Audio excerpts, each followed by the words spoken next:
jërëjëf Fati mbokk yi kon ñu dalal Abdoulaye Cissé ci jàngat bi Abdoulaye bu laata jàngat bi quand même ñu rendre hommage suñu grand di Abdou Aziz Mbaye ancien ministre fii ci Sénégal mu am taxawaay bu am solo boo xamante ne taxawoon na ko ci réew mi. Chérif dafa am ñoo xam ne ndeysaan c'est vrai que réew mi ñu bëri lu ñu leen xam Aziz peut-être nit ñi xam nañ ko en tant que directeur de cabinet ministre mais gis nga am na ñoo xam ne seen parcours à l'international ñoo koy gën a jooy Aziz c'était un homme de réseau mais dans le bon sens c'est-à-dire ci jaar-jaaram ci institution internationale yi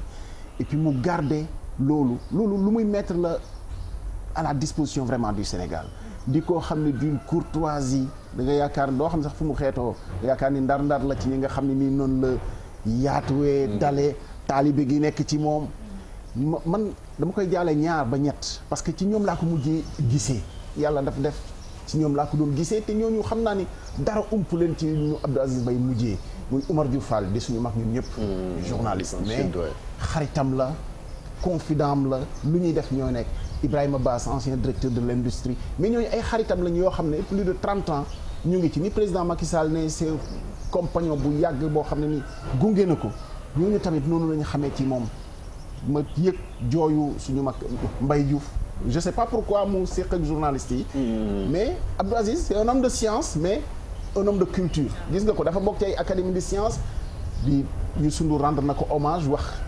importance bu mu am ci carrière am di aussi un homme de culture ba nekk fi ministre de la culture mais bu nekkee ak scientifique yi nga yaakaar ni foofu la mel ne genre yooyu dafa rare gis nga ko intellectuel yu mag yu njëkk ya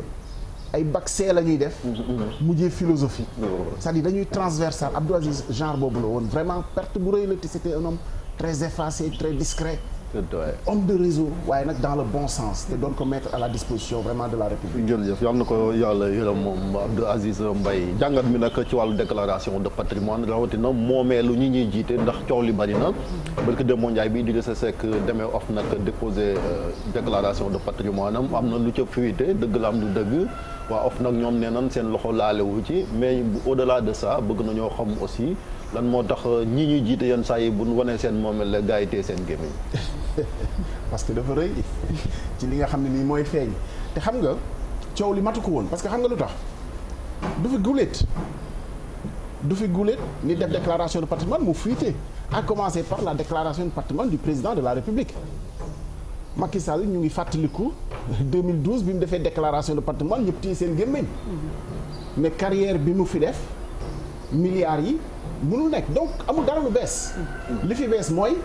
l'étendue l'immensité du patrimoine collé à Idrissa Seck encore une fois ni nga ko waxee noonu la xamuñu parce que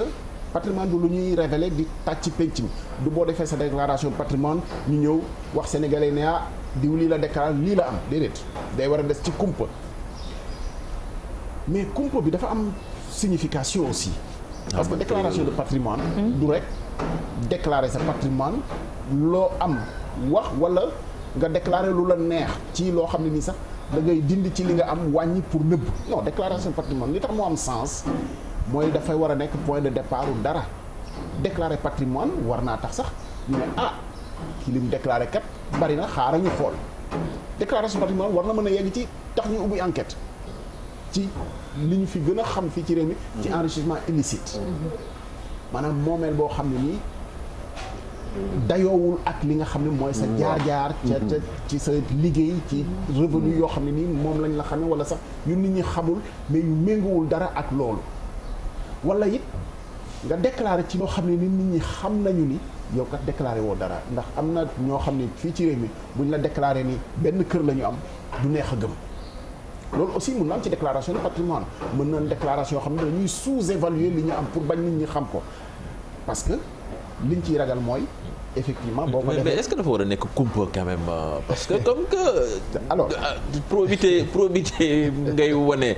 loolu moo tax ñu imposer ko mais quand même fekkee tamit da nga koy déclarer tamit ñu dem làqu ko tamit ñëpp xam nañ ni politiciens yi suñuy àndee dañuy faral di gëmm ci yenn yi tamit des fois dafay réew mi on a mis la charrue avant les bœufs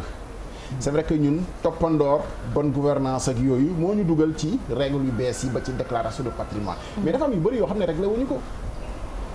ñun suñu ameel réglé guñu ci yan charte lay jaar ba nga am wala ci yan charte lay jaar ba loo amit état am ci wàllam ñu déclaré ko muy lu leer. absolument. fii nit du ma dara mais mayal sax may addiye wala leneen mais normalement xaalis la boo moom loolu war nañ ko retracer impôt am ci wàllam parce que loo moom. revenu loo moom. am na loo xam ne nga ko war a delloo état. mais fii kan lañ fii may mu déclaré. bëriwul de. kan lañ fii may mu déclaré. dégg nga fi sax ci ay jamono yoo xam ne ñu ngi def ay audit ministre ne président de la moom a mayoon mais te la mu ko mayoon déclaré wu ko fenn loolu lañ ko may. état gisu ci boppam da ngay gis ci réew yi développé yi don leg dañ koy déclaré mu am trace mais fii ñi war a yor dañuy yor saako xaalis. te et puis en plus soo ñëwee toog dégg benn opérateur économique ñëw may benn politicien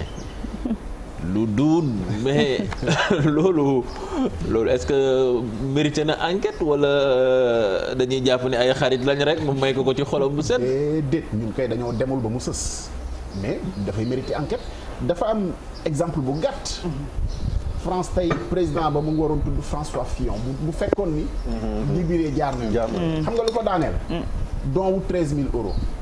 veste ñaari veste yu ko benn sulfureux avocat may déclaré wu ko. ñu may ko déclaré wu ko ci ay moomeelam. looloo ko daaneel. fii léeg-léeg nga may fi nit ka déggoo fi fan yi coowal maye oto dugg fi génn fii. ci loo xamante ni kër moo gën a tuuti ci li ñuy mayee. non waxuma la mayin ba rek. mais mayin boo xam ne yaa ngi ko jëlee ci ñun lu ñu moom. c'est-à-dire jëlee woo ko sa poche. yaa ngi maye ci loo xam ne suñu kees nga ko tibbee. moomeelu jàmbur nga maye askan bi waaw moomeelu askan xam nga. bu ñu nee sax moomeelu jàmbur. kenn moomu ko. parce que kii boobu moo nekk ci xelu nit ñi mu ngi mel nga ne mbeddum buur. finalement kenn du ko mais mbeddum buur suñu mbedd la ñun ñëpp. effectivement ni ñu koy war a jàppee noonu la ñuy war a jàppee loo xam ne yaa ko liggéey. moomal ko sa bopp. déclaration de patrimoine c'est très bien mais ñun dañoo réglé wul yi nga xam ne nii moom moo ko war a jiitu yëpp. bu ñu nangoo nag ni fii nit mën ngaa am ci loo xam ne nii kenn warul xam noo ko amee. war ngaa am dugal ko fu nu mu la neexee. war ngaa def ay transactions ay milliards en espèces parce que loolu problème la am na yenn transactions yoo xam ne nii pays yu sérieux mënoo ko def en espèces yow particulier bi sax Chérif bu fekkee ni benn revenu nga am muy sa salaire bu dul bi nga xam ne moom nga am fi macha allah leneen loo bëgg a dugal leneen nii rek sant yàlla mais leneen loo bëggoon a dugal boo teggi woon natt sax mooy natt boobu nga bokk natt bu mag boobu. boo ko teggi woon. boo nekkoon ci yenn pays yi pour nga dugal ko sa compte Chérif foog nga justifier foofu xaalis bi jógee. effectivement. mais fii mën ngaa teggi loolu. mais fii am nañ fi ay CENTIF pourtant ak OFNAC yooyu lu ñu liggéey. waaw mais ñi c'est-à-dire mooy li ñuy wax rek. loo seet di nga ko gis ñi ñuy seet mooy ñu bëgg a gis. dafa mel ni affaire yi dafa féete boor wata taxas wet noonu nga koy waxee. mais fii boo fi bëggoon xam nga dañuy dem ba yaakaar ni soo ko defee ñëppay daanu. xam nga souvent loolu. mooy bloqué yenn initiative parce que li nga wax ci may gi noonu CREI yi bi muy topp Karim Wade xam nga waxoon na fi ne papaam moo ko may gars yi nanguluñ ko woon mais am na ay ministres yu ci bëri ils ont dit que Ablaye Wade may na leen bëgg démb dégg nga première dame mu ne borom këram ma koy jàppale par exemple ci li nga xamante ni mooy fondation. mais parce que boobu mooy lay bi gën a yomb xam nga président boo nee président moom may kenn du laaj président lu tax nga may parce que président dañ ko jox loo xam ne nee nañ ko lu la neex def ko ci moom laajuñu ko li nga maye foo ko jëlee suñu loi aussi moom moo demee noonu li ñu ko dénk laajuñu ko lu mu ciy def. te puis xam nga yaa ngi wax ni lépp dañ ko war a saytu seetaat ko. te suñu dellu si waat ci déclaration président ci 31 décembre déjà bu muy wax ni am na ay nit ñoo xamee ni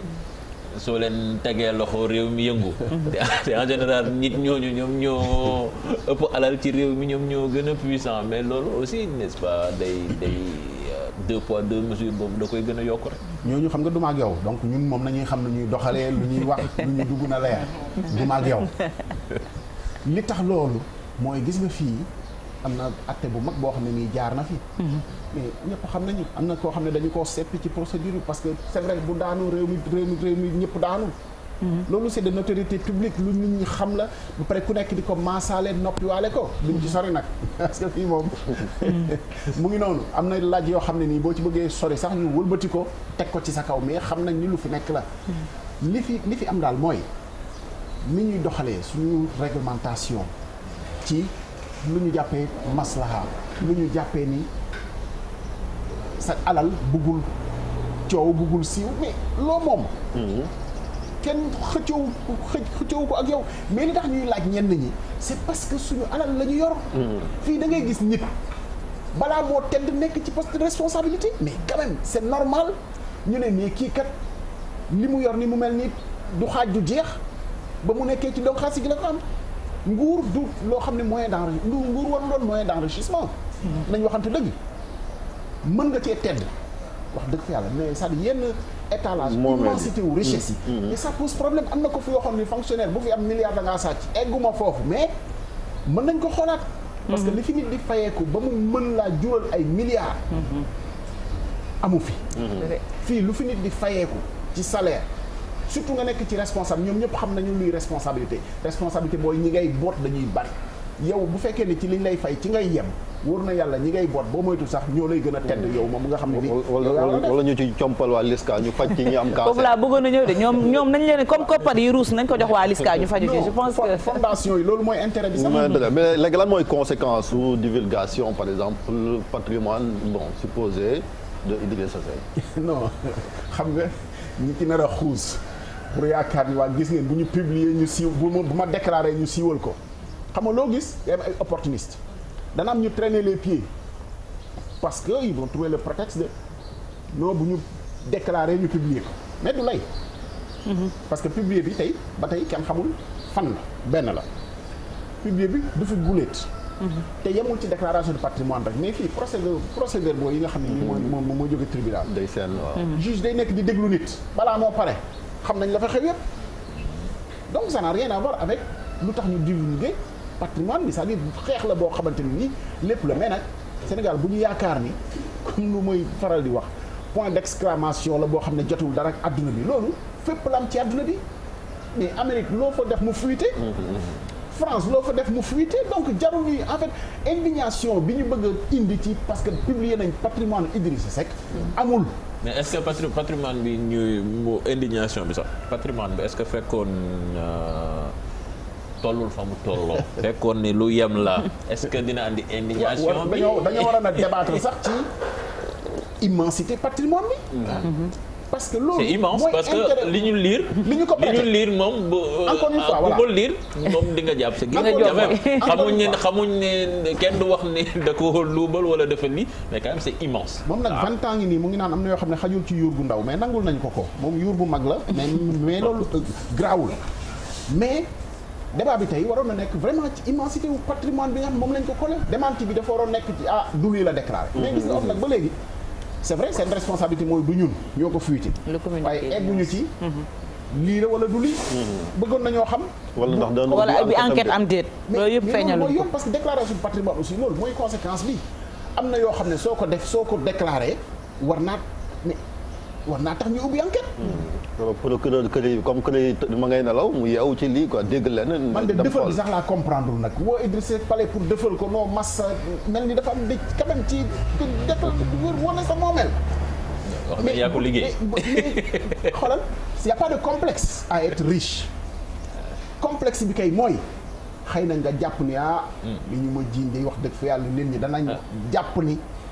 amul agul sama day fii am na fi ñoo xam ne waa ji ñu jàpp ni moo ëpp alal ci àdduna bi je pense que fortune am niñ ko estimé ñëpp xam nañ ko quand même te amul voilà c'est ça en fait c'est ça en réalité c'est-à-dire y a pas de complexe à avoir ci am na ñoo xam ne tey soit ay héritiers lañ wala ñu yàgg ci waaw di yëngatu seen yëfi privé wala ñu yëngatu ci privé boo xam ne may na leen alal ñi fi wax c'est les plus fortunés mais ça ne choque pas parce que ñooñu ci liggéey xaalis la ñuy yëngatu mais koo xam ne nii wax dëgg fa yàlla ci liggéey état nga mës a nekk ok consultant la sa waay consultant taxul kenn nekk milliard nañu waxante dëgg mën nga cee tedd nag mais dajale milliard ci ni mu nekkee nii ci ni mu yombee ci déggin loolu wax dëgg fa yàlla consultance bu ñuy fay nit ci ay milliards milliards. xëy na ci am na ci yenn kii mais en fait li ñu publier dafa méngoowul ak li nga xam ne ni mooy jaar-jaari ngóor jaar-jaari Idrissa Seck mi ñu ne moom patrimoine boobu. Très bien. moomul nag loolu beneen débat la. mais débat bi tey man nanguwuma ñu choqué parce que publier nañ publier bi mais du yoon mais na yoon def liggéeyam xam kan moo publier ak lu tax ñu publier. mais bu boobaa nag fu ñu publier te PV d'audition ci bureau juge fu ñu publier te enquête gendarmerie nañu def li ci war. mais da ngay gis finalement. li ñuy fiiteloo mooy li ñu bëgg mu fiite. enquête UG souvent dafa balaa mu yegg ca ka ko commandité. ñu gis ko ci presse parce que am na benn bu génn ba mu ne moom yëgu ko woon mooy eggagul woon ci moom ñu génnee ko. donc gis nga conséquences yi loolu yëpp la jaruloon a soulever des montagnes. parce qu'on a publié. maintenant évidemment on ne peut pas nous empêcher de nous indigner am na ci ñoo xam ne mais ay kàngam fii ci réew mi. très bien ku ne xam na ñi nga sax ñu traîner pour déclarer patrimoine mooy yaakaar nañu ni bis bu ñu waxee li ñu am. parce que li ñu leen di jiiñ nag bari na. jërëjëf mais Ablaye loo liggéey ak sa doole moom. c'est bon ko publier tamit. nga xam ne yaa ko liggéey warul lu métti. merci beaucoup jërëjëf Ablaye Cissé ci jàngat bi nga desane ak ñun sànq ñu ngi koy wax tey la journée mondiale de lutte contre le cancer Sénégal nag ñu ngi toog fii ak ki jiite présidente LISCA muy docteur Fatma Guenoune ñu xam taxawaayu LISCA ci xeex jàngoro ji di cancer ñu dem léegi ci